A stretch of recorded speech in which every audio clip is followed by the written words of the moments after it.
Your father left because you weren't worth staying for, my sister Victoria whispered to my 8-year-old son Marcus at my parents' Thanksgiving table, her voice pitched low enough that the adults around us would end here but loud enough to devastate a child who still cried himself to sleep missing his daddy. Some kids are just too difficult to love. That's why he chose to leave you. I didn't hear her say it. I was in the kitchen helping my mother with the turkey, but I found my son 10 minutes later locked in the bathroom sobbing so hard he couldn't breathe, repeating words that no child should ever have to process. But why did I already have evidence of my sister's cruelty prepared for this moment? And why did my father's face go pale when I placed my late husband's final letter on the table in front of everyone? Read it, I said to Victoria. Read what Daniel wrote about you before he died. The room fell silent. 14 family members stopped eating, stopped talking, stopped breathing. This isn't the time, my father said, reaching for the letter. We're having a nice holiday. 8 years was long enough. I pulled the letter back from his reach. My son is in the bathroom crying because your daughter told him his father didn't love him enough to stay alive. If there was ever a time, it's now. Victoria's face had gone white. She knew what was in that letter, or at least, she suspected. I don't know what he's talking about, she said quickly. I didn't say anything. He's 8, Victoria. He repeated exactly what you told him. Word for word. Your father left because you weren't worth staying for. Some kids are just too difficult to love. My voice was steady despite the rage trembling through me. You said that to my child. About his dead father. At Thanksgiving dinner. The silence stretched until it became unbearable. Then my mother spoke. Victoria, what did you say to Marcus? The truth about my husband's death was something I'd protected my family from for 8 years. Daniel had died by suicide when Marcus was 3 months old. The official story, the one I'd told everyone, including my son, was that Daddy had been very sick. And sometimes when people are very sick, they can't stay with us no matter how much they want to. It was a gentle version of an ugly truth. What I hadn't shared was why Daniel had reached the breaking point. What had pushed him from struggling to drowning? What had happened in the months before his death that had made him believe we'd be better off without him? Victoria had happened. My sister had been in love with Daniel before I ever met him. They dated briefly in college, a relationship that had ended when Daniel realized Victoria's charm masked something controlling and cruel. He'd broken up with her as gently as possible, but Victoria didn't accept rejection. She'd spent years afterward trying to reconnect, to rekindle what she insisted was their meant-to-be romance. Then I'd met Daniel at a work conference. We'd fallen in love. We'd gotten married. And Victoria had never forgiven either of us. The campaign had started subtly. Comments at family gatherings. Daniel, do you ever think about what might have been? We were so good together. Emails I wasn't supposed to see. I know you settled for my sister because I wasn't available. It's not too late to fix that mistake. Phone calls she'd make when she knew I was busy. Remember how we used to talk for hours? Your wife doesn't understand you like I do. Daniel had handled it with patience at first, ignoring her messages, deflecting her comments, trying to maintain family peace for my sake. But Victoria was relentless. The pregnancy had made everything worse. When I announced I was expecting Marcus, something in Victoria had snapped. The child I was carrying was proof that Daniel had chosen me permanently, had built a life with me that couldn't be undone. Her tactics escalated. She began showing up at Daniel's workplace, forcing him into uncomfortable public encounters. She sent letters to our home describing intimate details from their college relationship, ensuring I would see them and be hurt. She created fake social media profiles to send him messages that grew increasingly desperate. She needs help, Daniel told me after I found one particularly disturbing letter. This isn't normal jealousy. This is obsession. I'll talk to my parents. They won't believe you. They never believe anything negative about Victoria. He was right. I'd tried once, years earlier, to explain Victoria's behavior. My parents had dismissed it as sibling rivalry, as me being too sensitive, as misunderstanding Victoria's affectionate nature toward Daniel. They'd chosen to believe the version of their daughter they preferred. The final months of Daniel's life were marked by Victoria's relentless pressure and his deteriorating mental health. Daniel had struggled with depression before we met, something he'd been open about, something we'd managed together with therapy and medication. The stability of our marriage, the joy of expecting our child, had kept him healthy for years. Victoria's campaign destroyed that stability. She began telling people that Daniel was having an affair with her, a lie that reached our social circles and forced us into exhausting denial and explanation. She showed up at my baby's shower, drunk and tearful, declaring that Daniel was making a mistake he'd regret forever. The stress fractured something in Daniel's carefully maintained mental health. I'm drowning, he told me one night, 2 weeks before Marcus was born. She won't stop. And your family won't acknowledge what she's doing. I feel like I'm going insane. We can move. We can cut contact completely. She'll follow. She's made that clear. She says if I won't be with her, she'll make sure I can't be happy with anyone. Daniel's therapist increased his medication. I arranged for us to move to a new city after the baby came. We made plans that we believed would protect us. But Victoria found ways to poison even our escape. 3 days after Marcus was born, while I was still in the hospital recovering from a difficult delivery, Victoria visited Daniel at our home. I don't know exactly what she said. Daniel never told me, and Victoria has never admitted to being there. But I know she was there because the doorbell camera recorded her arrival and departure, 97 minutes during which something changed in my husband irrevocably. Daniel died by suicide 2 weeks later. He left 3 letters. One for me, filled with love and apology and explanations I'd read 1,000 times. One for Marcus, to be given when he was old enough, explaining that Daddy's death was never his fault. And one for Victoria. The letter to Victoria was something I'd never shown anyone. I'd found it sealed, addressed to her, in Daniel's belongings after his death. I'd debated for weeks whether to deliver it, ultimately deciding that she deserved to read whatever final words Daniel had written. But I'd read it first. And I'd made a copy. The letter was 4 pages of documentation. Every inappropriate contact she'd made. Every boundary she'd violated. Every escalation that had contributed to his breakdown. Daniel had written it as evidence, as proof of what she'd done, in case something happened to him. I know you'll try to rewrite history, he'd written at the end. You'll make yourself the victim, make me the villain, make Vivian the obstacle. But I'm documenting the truth so someone will know what really happened. You pursued me for years after I made clear I wasn't interested. You harassed my wife throughout her pregnancy. You came to my home 3 days after my son was born and told me things I see ain't repeat, things that made me question my sanity, my choices, my right to be happy. Whatever happens next, I want someone to know that you were the catalyst. Not the only cause. I own my mental illness, but the match that ignited a fire I couldn't put out. I'd given Victoria the original letter at Daniel's funeral. She'd read it privately, then returned to me with tears streaming down her face. He was confused, she'd said. His illness made him paranoid. None of this is true. The doorbell camera footage of your visit is true. I was checking on him. Being a good sister-in-law. You were there for 97 minutes. What did you say to him, Victoria? She'd never answered. She'd walked away, and we'd never spoken of Daniel's death directly again. The 8 years since had been marked by Victoria's ongoing cruelty toward Marcus. She'd never accepted that Daniel had loved me, married me, had a child with me. My son was living proof of everything she'd lost, and she punished him for it at every opportunity. He looks just like his father, she'd say with an edge that made the words feel like accusations. Such a shame he'll never know Daniel. Some bonds can't be replaced. Does he ever ask why his daddy left? Children need to understand these things eventually. I'd kept Marcus away from her as much as possible, limiting family contact to major holidays, supervising every interaction. But I couldn't be everywhere at once. And Victoria was patient. Thanksgiving had seemed safe. 14 people at the table, constant activity, adults everywhere. What could she possibly do in such a crowded setting? But Victoria was skilled at finding moments. While I was in the kitchen, while my mother was distracted, while my father was watching football, she'd found her opportunity. 8 words to an 8-year-old boy. Your father left because you weren't worth staying for. 8 years of accumulated cruelty, concentrated into a single devastating sentence. I found Marcus in the bathroom, curled against the wall, his body shaking with sobs. Mommy, Aunt Vicky says Daddy didn't love me. She says I was too hard to love and that's why he went away. I gathered him into my arms, holding him against my chest while my heart shattered and my rage ignited. That's not true, sweetheart. That's not true at all. But she said. She was wrong. Daddy loved you so much. He was sick, sweetheart, sick in a way that made it hard for him to stay, even though he wanted to more than anything. Then why did he leave? Because sometimes when people are sick, they can't see how loved they are.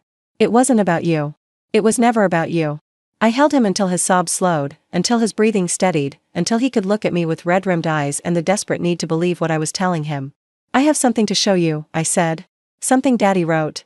Not today, you're not ready today. But soon. He wrote you a letter explaining everything, telling you how much he loved you.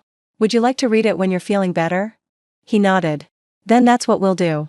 But right now, I need you to wait here while I talk to the grown-ups. Can you do that for me? Another nod. I kissed his forehead, stood, and walked back to the dining room. I was done protecting Victoria from the truth.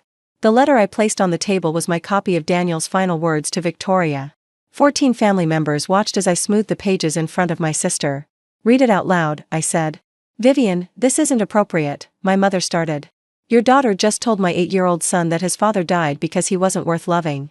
What's appropriate about any of this? I'm sure Victoria didn't mean. She meant exactly what she said. She has been tormenting my son for 8 years because she can't accept that Daniel chose me over her. This letter documents exactly what she did to my husband before he died. What she did? My father's voice carried an edge of warning. Daniel was mentally ill. Daniel was mentally ill and being stalked by your daughter. Both things can be true. I pointed at the letter. Read it, Victoria. Let everyone hear what Daniel actually thought about you. Victoria's hands were shaking as she picked up the pages. I'm not reading this. It's private. It was addressed to you. You've had the original for 8 years. This is just a copy. I looked around the table. Daniel wrote this letter in case he didn't survive his depression. He wanted documentation of what drove him to the breaking point. He was paranoid. He had doorbell camera footage of your visit 3 days after Marcus was born. He had copies of your emails and letters. He had witness statements from coworkers who saw you showing up at his office. I kept my voice steady. He wasn't paranoid. He was being harassed by a woman who couldn't accept that he didn't want her. The silence at the table was absolute. My mother looked between Victoria and me with an expression I couldn't read: confusion, denial, the first cracks of recognition. Victoria, is any of this true? Of course not. Daniel and I were friends. Close friends. His illness made him misinterpret. You dated him in college, my father said slowly. Before he met Vivian. For a few months. It was nothing. You told me once that he was the one who got away. That if circumstances had been different. My mother's voice trailed off. That doesn't mean I stalked him. It means you had feelings that persisted after he married your sister. My father's expression was shifting, the denial giving way to something more uncomfortable. Victoria, what did you say to Marcus today? The room waited. Victoria looked around at faces that were no longer automatically aligned with her, at family members who were questioning for the first time the narrative she'd maintained for years. I told him the truth. The truth? That his father chose to leave. That children can be burdens that push people away. That, you told an 8-year-old that his father died because he wasn't worth loving. My voice was ice. That's not truth. That's cruelty designed to hurt a child because you can't hurt me directly anymore. You took everything from me. Daniel, the life we should have had. Daniel left you in college. You didn't have a life together. You had a fantasy you refused to release, and you punished him for not sharing it. He would have come back to me if you hadn't. He wrote a 4-page letter documenting your harassment before he killed himself. Does that sound like a man who would have come back to you? The confrontation I'd avoided for 8 years finally erupted. Everything I'd kept silent about, every accommodation I'd made to preserve family peace, every injustice I'd swallowed to protect Marcus from conflict, all of it came pouring out. You showed up at my baby shower drunk. You told our mutual friends we were having an affair. You sent letters to our home describing sexual encounters you'd had in college, knowing I would see them and be hurt. You came to our house 3 days after my son was born, while I was still in the hospital, and said something to Daniel that broke whatever remaining resilience he had. I was trying to help. You were trying to destroy my marriage. And when that failed, you settled for destroying my husband. Tears were streaming down my face now, but my voice remained steady. He loved Marcus. He loved me. He wanted to live, to raise his son, to build the family we'd planned. But you made his life unbearable, and he couldn't see a way out that didn't involve ending everything. I didn't make him. His letter says otherwise. His therapist's notes, which I obtained after his death, document the escalating stress caused by persistent unwanted contact from a family member. The doorbell camera shows you entering our home 3 days before he died and staying for over an hour. I was shaking now. I don't know exactly what you said. I'll never know. But I know you were the last person he chose to see before he made his final decision. That's not coincidence. My mother was crying. My father sat frozen, processing information that contradicted everything he'd believed about his daughter. The other family members, aunts, uncles, cousins, watched with expressions ranging from shock to horror to dawning recognition. I knew something was wrong, my Aunt Patricia said quietly. At the baby shower. The way Victoria acted, I knew it wasn't normal. I should have said something. We all should have said something, my uncle added. We just didn't want to make waves. The waves were already there, I said. You just chose not to see them. Because seeing them would have meant acknowledging that Victoria isn't who she pretends to be. Victoria stood abruptly, knocking her chair backward. I don't have to listen to this. I'm being attacked based on the delusions of a dead man and the bitterness of a widow who never deserved him. Sit down. My father's voice carried authority I hadn't heard in years. You're not leaving until we understand what happened. Dad. Sit down. Victoria sat. The next 2 hours were the most painful of my life, and possibly of everyone present. I shared everything. Daniel's letter. The emails and messages Victoria had sent. The doorbell camera footage. The therapist's notes that documented his deterioration. The correlation between Victoria's escalating behavior and Daniel's declining mental health. My parents, confronted with evidence they couldn't deny, began to crack open their defensive assumptions about their favored daughter. "We failed you," my mother said finally, looking at me with devastation in her eyes. "We failed Daniel. We failed Marcus." "Yes. You did. We believed Victoria because we wanted to. Because believing her was easier than facing what she'd become." "I know. What do we do now?" "What we did was establish boundaries. Victoria was excluded from family gatherings until she completed therapy and demonstrated genuine change. My parents would no longer invite us to events where she might be present. Communication would go through my father only, with my approval required for any contact. Marcus would receive a full, age-appropriate explanation of his father's death, including the role Victoria had played. Not to create hatred, but to ensure he understood that his father's choice had nothing to do with his worth as a son. Daniel's letter to Marcus, the one he'd written for when his son was old enough, would be shared on Marcus's 9th birthday, carefully, with therapeutic support, as a gift from a father who'd loved him impossibly much. Victoria fought the new reality at first. She sent emails I didn't read. She showed up at my workplace, which resulted in security escorting her out. She called my parents demanding they see reason and restore her position in the family. But the evidence was too comprehensive. Daniel's documentation had been thorough. The pattern of behavior was undeniable once people stopped refusing to see it. Eventually, faced with the choice between isolation and accountability, Victoria entered therapy. The process of genuine change took years.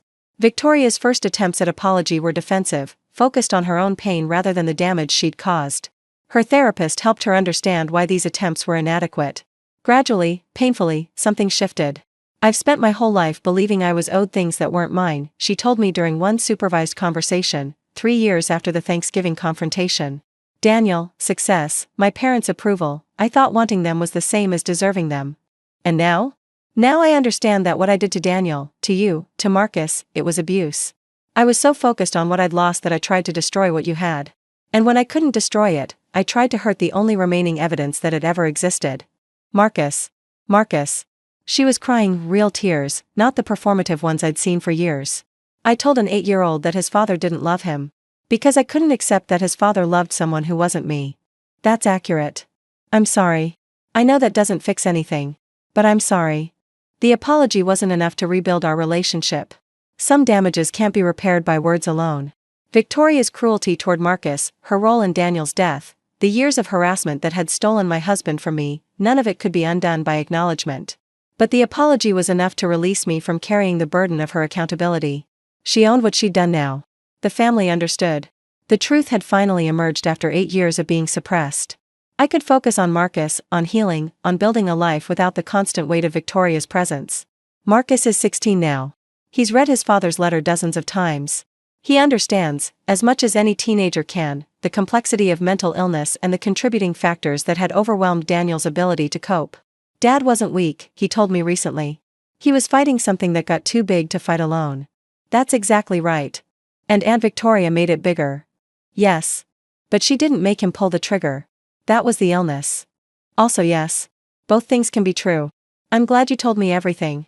Some of my friends' parents hide things, and then they find out later and feel betrayed. I'd rather know the truth, even when it's ugly. Your father wanted you to know. He wrote that letter so you'd have his words, his explanation, his love, even after he was gone. Victoria and I maintain minimal contact now. We can be in the same room at major family events, weddings, funerals, significant holidays. We don't seek each other out, but we don't actively avoid each other either. She's married now, to a man who knows her history and has chosen to support her continued growth. She has a daughter of her own, and by all accounts, she's a devoted mother. I hope it lasts. I hope she's genuinely changed. But I no longer make my peace dependent on her choices. The Thanksgiving table where Victoria destroyed my son's understanding of his father's love has hosted many gatherings since. Some holidays, I still think about that day, Marcus's sobs, Victoria's cruelty, the letter that finally exposed the truth. The memories don't hurt the way they used to. They've become markers of a turning point rather than wounds that won't heal. My father told me recently that he thinks about Daniel often. I should have protected him, he said. I saw the warning signs with Victoria and chose to ignore them because facing them was too difficult. Yes. You should have. I'm sorry, Vivian. I know. I'm sorry too, for the years I stayed silent to keep the peace. If I'd spoken up earlier, maybe things would have been different. Or maybe Victoria would have just found other ways to cause damage. Maybe. We'll never know. Daniel's letter sits in a fireproof box in my closet, along with his wedding ring and the last photograph we took together. Sometimes Marcus asks to read it again, and I give it to him without hesitation. It's his connection to a father he barely remembers, a bridge across the years of absence. He really loved us, Marcus always says when he finishes. He really did. I wish I could have known him. Part of him lives in you. The way you laugh. The way you approach problems. The kindness you show people who are struggling. I hold my son, taller than me now, nearly a man. He would be so proud of who you're becoming. She told my 8-year-old son that his father left because he wasn't worth staying for. I found him crying in the bathroom, repeating words that no child should ever have to process. I walked back to that table and placed my husband's final letter in front of everyone, the letter he wrote documenting 8 years of harassment. The letter that explained exactly who had pushed him toward the edge he couldn't step back from. My father said it wasn't the time. But 8 years of silence had only protected the person who destroyed my family. Victoria had pursued my husband since before I met him. She'd escalated when we married, broken when I got pregnant, and visited our home 3 days after Marcus was born to say something that shattered Daniel's remaining will to live. The truth didn't fix anything, you can't repair what's been destroyed. But the truth set me free from carrying her secret. And my son finally understood that his father's death was never about him. It was about illness, and obsession, and a woman who couldn't accept that love doesn't come on demand.